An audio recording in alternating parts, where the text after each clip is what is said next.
Le 10 octobre 2025, Ibrahim Traoré a fait l'impensable fermer la rivière Sahel, coupant l'approvisionnement en eau contrôlée par des entreprises étrangères depuis des décennies. Cette décision a secoué les marchés mondiaux et marqué un tournant historique dans la lutte pour la souveraineté de l'Afrique. Bien que l'Occident ait dénoncé ce geste comme du sabotage pour le peuple burkinabé, c'était un acte de libération. Mais derrière cette décision radicale, que se cache Tétassé-il vraiment? Le 10 octobre 2025, Ibrahim Traoré a fait le choix audacieux de fermer la rivière Sahel, coupant ainsi l'approvisionnement en eau cruciale pour des entreprises étrangères qui contrôlaient la ressource depuis des décennies. Ce geste a immédiatement provoqué une réaction mondiale, notamment des accusations de sabotage de la part des puissances occidentales. Mais pour le peuple burkinabé, c'était un acte de libération. Le président Traoré a décidé qu'il était temps que l'Afrique reprenne le contrôle de ses propres ressources. Ce n'était plus une simple question d'eau, mais de souveraineté, de pouvoir et de droits fondamentaux. Le défi était colossal. Cette décision a plongé le Burkina Faso dans une période d'incertitude avec des menaces de sanctions économiques, de pénuries et de risques géopolitiques. Pourtant, Ibrahim Traoré savait que la liberté de l'Afrique commencerait là où ses rivières couleraient à nouveau sous son contrôle. L'enjeu n'était pas seulement économique, mais aussi symbolique. La question était de savoir si l'Afrique serait capable de se défendre face aux pressions internationales et si une nation pouvait réellement se libérer de décennies de domination étrangère. Le 10 octobre 2025, un acte radical a bouleversé l'ordre mondial. Ibrahim Traoré, le président du Burkina Faso, a décidé de fermer la rivière Sahel qui approvisionnait des entreprises étrangères depuis des décennies. Cette décision soudaine a provoqué une onde de choc à l'échelle mondiale. Les médias internationaux ont été inondés de reportages, tandis que les gouvernements occidentaux ont immédiatement accusé le président Traoré de mettre en péril la stabilité régionale. Pourtant, ce qui semblait être un acte de défiance envers l'ordre international était en réalité une démarche calculée, menée pour restaurer l'indépendance de son pays. Ce n'était pas une décision qui a été prise à la légère. En effet, Traoré avait hérité d'un héritage colonial qui remontait à 1947, lorsque le contrôle de la rivière Sahel avait été cédé à des sociétés européennes dans un contrat rédigé en des termes complexes, incompréhensibles pour le peuple burkinabé. Ce contrat assurait que l'eau du pays serait gérée et exploitée par des sociétés étrangères, un héritage qu'Ibrahim Traoré a qualifié de malédiction pour son pays. Après des années de recherche et d'enquêtes minutieuses, Traoré a découvert que non seulement l'eau du Burkina Faso était sous contrôle étranger, mais que même les données climatiques essentielles étaient détenues par des entités extérieures. Cette découverte a renforcé sa conviction que son pays était prisonnier de cette situation. Le 10 octobre, il a décidé de mettre fin à cet accord colonial en agissant seul, sans préavis ni négociation, pour reprendre le contrôle de la rivière Sahel. Alors que l'Occident criait au sabotage, le peuple burkinabé, lui, saluait cet acte comme un premier pas vers la libération. Mais cette décision allait, elle, réellement conduire à la liberté ou allait, elle, plonger le pays dans une crise encore plus profonde? Ibrahim Traoré, en tant que président du Burkina Faso, n'a pas seulement hérité d'un contrat colonial obsolète, il a aussi hérité d'une nation qui se battait pour sa survie dans un monde de plus en plus globalisé. Mais plus que tout, il a hérité de la volonté de son peuple, un peuple fatigué de la domination étrangère et prêt à défendre son autonomie. C'est ce peuple qui a vu en lui le symbole d'un changement profond, celui d'un leader qui n'a pas peur de briser les chaînes. Au lendemain de la décision de fermer la rivière Sahel, l'impact immédiat fut évident.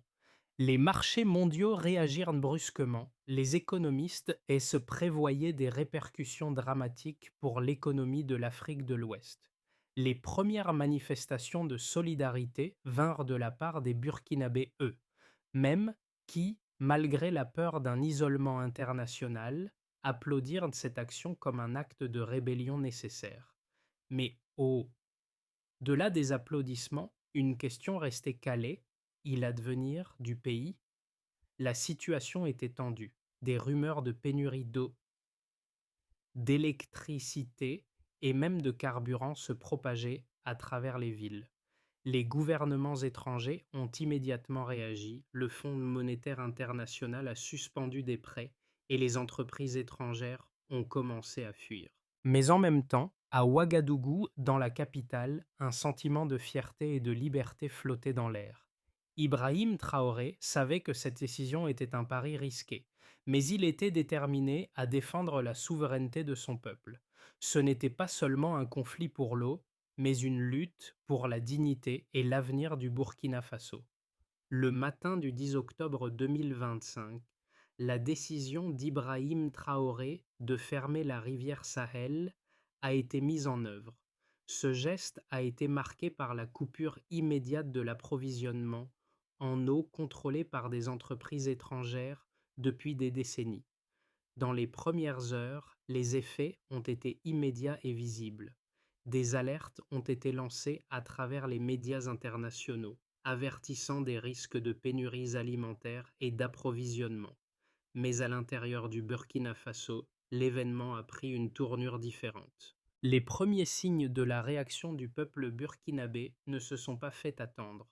À Ouagadougou, des milliers de citoyens sont descendus dans les rues, non pas pour protester, mais pour exprimer leur soutien à leur président. Pour eux, c'était une démonstration de force et de souveraineté nationale. Les travailleurs ont mis de côté leurs outils, les agriculteurs ont suspendu leurs récoltes.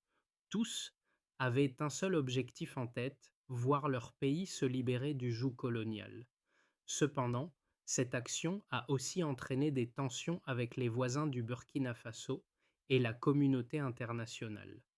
Les pays européens ont rapidement réagi, avec des déclarations affirmant que cette décision risquait de déstabiliser toute la région de l'Afrique de l'Ouest. L'Union européenne a menacé de sanctions et les États unis ont mis en garde contre de graves conséquences économiques. Mais au Burkina Faso, le gouvernement n'a pas cédé. Ibrahim Traoré a maintenu une ligne ferme. Les semaines suivantes ont été marquées par une série de mesures drastiques. Le gouvernement a ordonné un audit complet de toutes les infrastructures hydrauliques, en commençant par les stations de contrôle de la rivière Sahel. Les ingénieurs, accompagnés d'unités de l'armée, ont été déployés pour reprendre le contrôle des vannes, des barrages et des installations de gestion des eaux. L'opération a été menée sans violence mais avec une précision redoutable. L'annonce de la fermeture de la rivière a été diffusée à la radio nationale dans la soirée du 10 octobre. La réaction a été partagée, tandis que les dirigeants étrangers se sont précipités pour dénoncer l'action. Les Burkinabés ont commencé à organiser des réunions de quartier, discutant de la manière de gérer l'eau au niveau local. C'était un moment charnière où l'espoir et la peur se mêlaient. Le pays était désormais plongé dans une phase d'incertitude. Les prix des produits de base ont commencé à augmenter, des rumeurs ont circulé concernant des pénuries imminentes et des tensions sont apparues entre le gouvernement et les entreprises internationales présentes sur le sol burkinabé. Les frontières commerciales ont été fermées et la communauté internationale a intensifié ses pressions. Mais pour Ibrahim Traoré, tout cela n'était qu'un prix à payer pour la libération nationale. Le mois suivant, des discussions ont eu lieu au sein des institutions européennes pour déterminer les actions à entreprendre. Le Burkina Faso, cependant, est resté inflexible. Le président Traoré a réaffirmé que la rivière Sahel et ses ressources étaient désormais sous le contrôle exclusif du pays, un geste symbolique mais puissant qui a permis à une nouvelle génération d'Africains de voir que leur destin pouvait être écrit par leurs propres mains, sans la tutelle des puissances étrangères. La décision d'Ibrahim Traoré de fermer La rivière Sahel a provoqué une série de conséquences mesurables qui ont été rapidement analysées par les experts. Les premières données sur les effets immédiats ont été collectées à partir des stations de surveillance de l'eau du Burkina Faso et elles ont révélé une situation inquiétante. Selon les premières analyses, le pays a vu une réduction de l'approvisionnement en eau de 30% dans certaines régions, afin particulièrement les zones agricoles et les zones urbaines dépendant des entreprises étrangères pour la gestion de l'eau. Mais ces chiffres, bien que préoccupants, ont aussi mis en lumière une réalité différente. En dépit des pressions extérieures et des menaces de pénurie, la population burkinabé a fait preuve d'une résilience impressionnante. Les premiers rapports des autorités locales ont montré que la gestion de l'eau au niveau communautaire, bien que rudimentaire, avait permis de maintenir une certaine stabilité dans les régions rurales. La mise en place de nouveaux systèmes de distribution d'eau a permis de minimiser les interruptions de services dans les zones les plus affectées. Les entreprises étrangères, cependant, ont connu une chute rapide de leurs activités. Des données préliminaires montrent que plusieurs compagnies opérant dans la région ont vu leurs bénéfices chuter de 25 à 40% dans les 2 mois suivant la fermeture de la rivière. Les autorités européennes ont estimé que le coût économique pour l'Afrique de l'Ouest dans son ensemble pourrait atteindre plusieurs milliards de dollars si la situation n'était pas résolue rapidement. Les répercussions sur les investissements étrangers ont également été notables. Le Fonds monétaire international a suspendu un prêt de 400 millions de dollars destiné à la construction d'infrastructures hydrauliques. Les négociants en matières premières ont signalé des risques accrus dans la région, avec une hausse des primes d'assurance contre les risques politiques. Cependant, cette mesure ne semblait pas dissuader le gouvernement burkinabé. Les responsables politiques ont réaffirmé leur position, le contrôle de la rivière et de ses ressources restait une priorité absolue. Du côté du gouvernement, des efforts ont été déployés pour convaincre les partenaires locaux et internationaux que la reprise du contrôle de la rivière était une étape nécessaire pour assurer la souveraineté nationale. Le président Ibrahim Traoré a insisté sur le fait que cette action était destinée à protéger l'avenir du pays et à garantir que les ressources naturelles soient gérées au profit du peuple burkinabé. Les experts en hydrologie ont également été sollicités pour évaluer l'impact à long terme de cette décision sur l'écosystème local. Selon les premiers rapports, la fermeture de la rivière n'a pas entraîné de catastrophe environnementale immédiate, mais elle a mis en lumière les défis de la gestion de l'eau dans un contexte de transition vers l'autonomie. Les ingénieurs burkinabés ont commencé à travailler sur des solutions à long terme pour réduire la dépendance aux infrastructures étrangères et renforcer la résilience des systèmes d'approvisionnement en eau du pays. En somme, bien que les chiffres montrent une certaine instabilité à court terme, l'impact à long terme de cette décision semble prometteur pour la souveraineté et la gestion des ressources naturelles du Burkina Faso. Toutefois, le défi reste de taille. La mise en œuvre de ces changements demandera du temps, de la coordination et surtout une volonté politique sans faille pour résister aux pressions extérieures. Le geste radical d'Ibrahim Traoré de fermer la rivière Sahel a suscité des débats intenses parmi les analystes internationaux. D'un côté, certains estiment que cette décision représente un tournant nécessaire dans la lutte pour la souveraineté des nations africaines, surtout dans un monde où les ressources naturelles sont de plus en plus contrôlées par des puissances étrangères. De l'autre, des experts avertissent des risques importants, notamment pour la stabilité économique et politique du Burkina Faso. La question qui se pose alors est de savoir si ce sacrifice immédiat en vaut la peine à long terme. Les défenseurs de la décision de Traoré soulignent que la situation était devenue intenable. Pendant des décennies, les ressources en eau de Burkina Faso avaient été contrôlées par des entreprises étrangères dans le cadre de contrats souvent opaques, sans bénéfice tangible pour la population locale. Traoré, selon ses partisans, a fait preuve de courage en s'attaquant à ce vestige de la colonisation afin de restaurer le contrôle du pays sur ses propres ressources. Cette démarche est perçue comme un acte de libération, un moyen pour le pays de reprendre son destin en main et de garantir un avenir où les ressources naturelles profitent réellement à son peuple. Cependant, cette position se heurte à une autre réalité, celle des conséquences immédiates de cette fermeture. Les experts économiques avertissent que la perte de l'approvisionnement en eau pourrait entraîner une crise alimentaire et des pénuries dans un pays déjà vulnérable. Les sanctions potentielles de l'Union européenne et du FMI, la fuite des entreprises étrangères et la baisse des investissements internationaux sont des signaux d'alarme qui ne peuvent être ignorés. La question est donc de savoir si le Burkina Faso, sous la conduite de Traoré, peut réellement résister à ces pressions économiques et politiques tout en maintenant ses objectifs à long terme.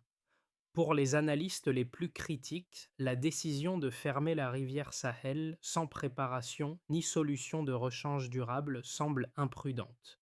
Ils soulignent le fait que la fermeture brutale d'une source essentielle d'eau peut provoquer une rupture dans les chaînes d'approvisionnement de base, afin ainsi la population la plus vulnérable.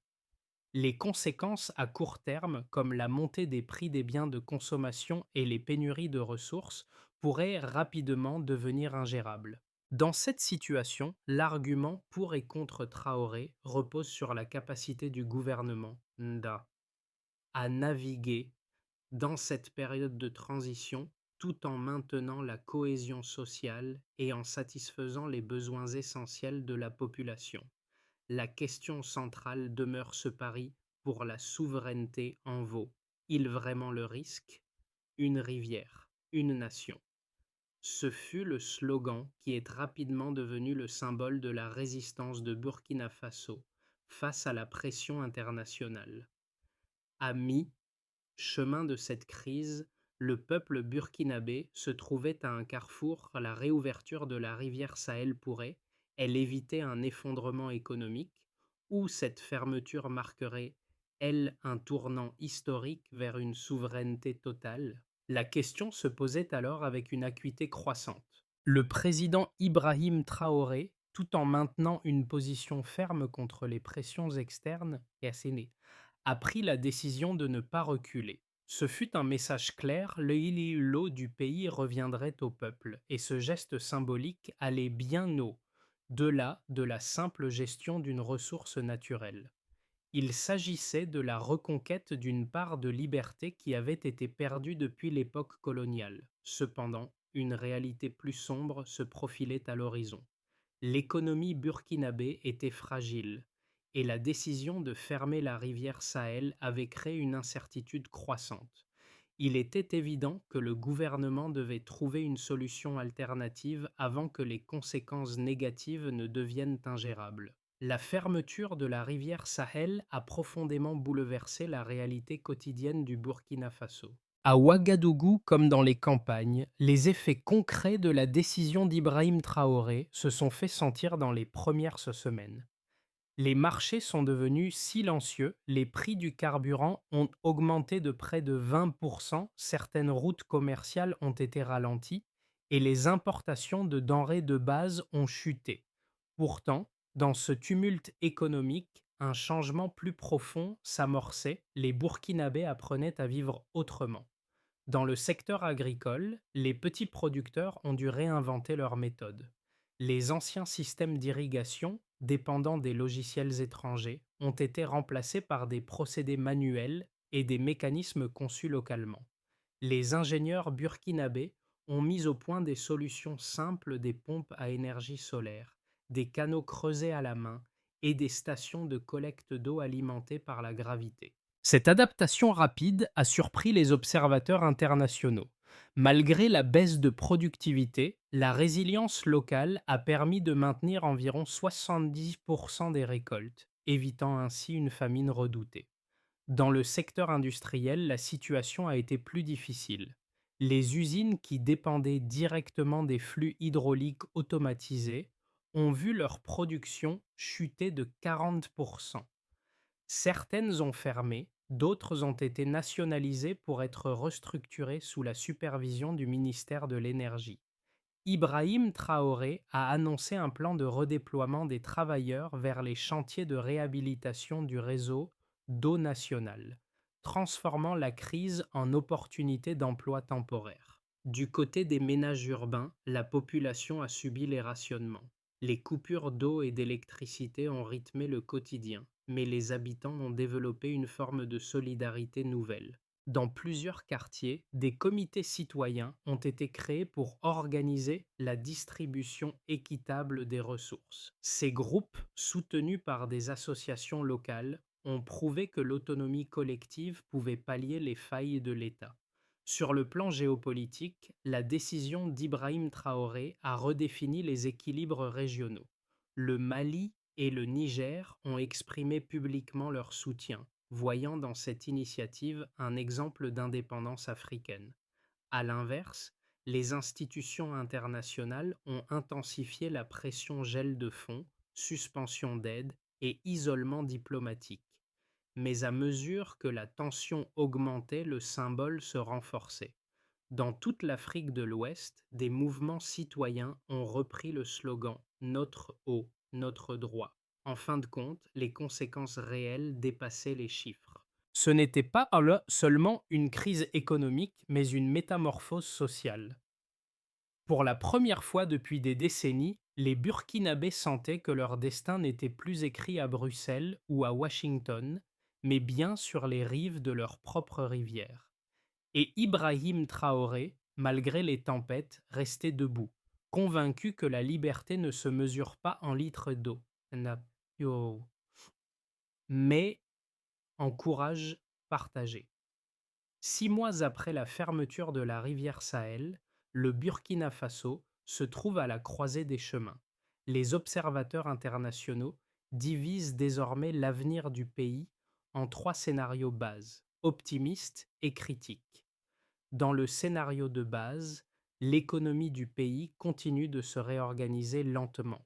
Les partenariats régionaux avec le Mali et le Niger se renforcent, formant un bloc de coopération hydrologique africain. Ibrahim Traoré maintient sa ligne de fermeté, consolidant la gestion locale de l'eau. Le FMI et la Banque mondiale gardent leurs sanctions, mais la création d'un réseau panafricain d'échanges techniques compense partiellement l'isolement. Les indicateurs économiques se stabilisent, une inflation contenue autour de 9% et une reprise progressive des exportations agricoles. Dans la meilleure des perspectives, quant à lui, suppose que la crise se transforme en catalyseur régional. Plusieurs pays d'Afrique de l'Ouest adoptent des politiques similaires, favorisant une forme de souveraineté hydrique partagée. Le Burkina Faso deviendrait alors un pôle de recherche sur la gestion autonome des ressources naturelles. L'Union africaine reconnaîtrait officiellement la doctrine du Sahel initiée par Ibrahim Traoré, un modèle fondé sur la transparence, la coopération communautaire et la durabilité. Dans ce cadre, le pays connaîtrait une croissance de 4 à 5% d'ici un an, soutenue par les investissements des pays alliés et la relance agricole. Dans le cas le plus difficile, en revanche, envisagerait une détérioration rapide. Les réserves de change s'épuiseraient, entraînant des pénuries chroniques et des tensions sociales. Les partenaires régionaux se retireraient et l'isolement diplomatique du Burkina Faso deviendrait total. Les infrastructures hydrauliques, encore fragiles, subiraient des pannes répétées. Ce scénario serait celui où la détermination d'Ibrahim Traoré pourrait se heurter à la lassitude populaire. Pour éviter cette issue, la clef réside dans la mobilisation interne. La transition vers l'autonomie hydrique doit être accompagnée d'une réforme de gouvernance locale, d'une redistribution équitable des ressources et d'un renforcement des capacités scientifiques. Le succès dépendra de la capacité du Burkina Faso à transformer la crise en laboratoire de renaissance, où chaque litre devient symbole de liberté.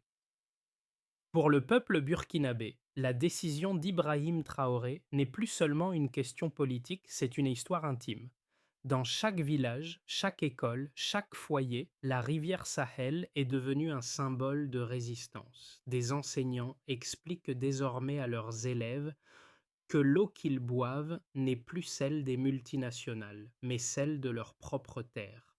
Dans les rues d'Ouagadougou, des artistes peignent des fresques représentant la rivière comme une femme libérée de ses chaînes. Les jeunes, eux, se reconnaissent dans le courage du président. Ils voient en lui la preuve qu'un dirigeant africain peut dire non à la dépendance et oui à la dignité. Ce sentiment d'appropriation a dépassé les frontières des étudiants de Dakar, de Niamey, de Bamako, ont repris le slogan Nos rivières, notre droit. Sur les réseaux, le mot Traoré est devenu synonyme de réveil africain. Mais au-delà de la fierté, la vie quotidienne reste marquée par la difficulté. Les coupures d'eau et les rationnements pèsent lourdement sur les familles. Pourtant, au lieu de désespoir, un esprit de communauté s'est installé. Les habitants s'organisent, partagent, inventent, s'adaptent. Les ingénieurs bénévoles dessinent de nouveaux plans d'irrigation. Les femmes creusent des puits communautaires. Cette résilience collective est devenue la plus grande victoire d'Ibrahim Traoré, celle d'un peuple qui, pour la première fois, a choisi de ne pas attendre l'aide étrangère pour bâtir son avenir. Et si cette leçon trouvait écho au-delà du Sahel, peut être que l'Afrique tout entière redéfinirait enfin le sens du mot indépendance. La crise de la rivière Sahel a révélé les failles d'un système, mais aussi les pistes d'un renouveau. Pour Ibrahim Traoré, la souveraineté ne se déclare pas, elle se construit. Dès les premières semaines suivant la fermeture du fleuve, son gouvernement a esquissé une feuille de route en 5 étapes destinée à consolider l'autonomie hydrique du Burkina Faso et à inspirer le continent. La première étape consiste à sécuriser les infrastructures. Des ingénieurs nationaux sont chargés d'auditer chaque vanne, chaque station et chaque canal en supprimant tout code de contrôle l'étranger. La deuxième étape vise à former une génération d'experts burkinabés capables de gérer les données hydrologiques sans assistance extérieure. Des partenariats ont été lancés avec les universités de Bamako et de Niamey. La troisième étape cherche à établir le Conseil du Sahel, un organe régional chargé de coordonner la gestion partagée de l'eau entre les pays voisins. Ce conseil, voulu par Ibrahim Traoré, deviendrait un symbole d'unité africaine. La quatrième étape propose de créer un fonds national pour financer la recherche et les technologies vertes liées à l'eau, en attirant des investisseurs africains plutôt qu'européens. Enfin, la cinquième étape vise à institutionnaliser la transparence. Chaque contrat, chaque mètre cube prélevé devra être rendu public. Cette stratégie n'est pas une utopie, mais une discipline. Elle demande du temps, de la rigueur et un consensus national. Les défis techniques restent immenses, pourtant la direction est claire. L'objectif n'est plus seulement de rouvrir la rivière, mais de bâtir un modèle de gouvernance qui prouve qu'un État africain peut maîtriser ses ressources sans dépendance ni tutelle. Ibrahim Traoré appelle cela l'indépendance durable. Sur les rives redevenues calmes du Sahel, le soleil couchant éclaire la silhouette d'Ibrahim Traoré. Là où, des mois plus tôt, tout avait commencé, la rivière coule à nouveau lente, libre, indomptée. Les enfants rient, les femmes remplissent leurs seaux, et dans le murmure de l'eau, on entend autre chose, la fierté retrouvée. Ce n'est plus une crise, mais un renouveau. La rivière, autrefois instrument de domination, est redevenue le miroir d'une nation qui s'appartient. Les visages burkinabés reflètent cette transformation, celle d'un peuple qui, pour la première fois depuis des générations, a repris possession de son destin. Ibrahim Traoré se tient au bord du fleuve, sans discours, sans caméra. Il regarde simplement l'eau passer, conscient que cette victoire n'est ni totale ni éternelle, mais réelle. Dans le souffle du vent, une phrase s'impose comme un écho à tout ce qui a été accompli.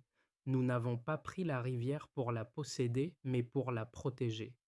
Et ce soir, là, à Ouagadougou, la liberté a pris la forme d'un courant. L'histoire d'Ibrahim Traoré n'est pas seulement celle d'un président, mais celle d'un continent qui se regarde enfin dans son propre miroir. En reprenant le contrôle de la rivière Sahel, le Burkina Faso a rappelé au monde que la liberté n'est pas donnée, elle se conquiert, goutte après goutte. Aujourd'hui, ce combat dépasse les frontières du Mali au Niger, du Sénégal à la Tanzanie. Des voix s'élèvent pour réclamer la même indépendance hydrique et politique. Mais cette histoire, aussi puissante soit, elle, n'est qu'un début. Chaque génération doit choisir ce qu'elle protège et ce qu'elle transmet. L'eau, la terre, la dignité, voilà les héritages qui ne se négocient pas. Alors, si vous croyez que le courage d'Ibrahim Traoré marque la renaissance d'une Afrique qui s'appartient enfin, partagez ce récit.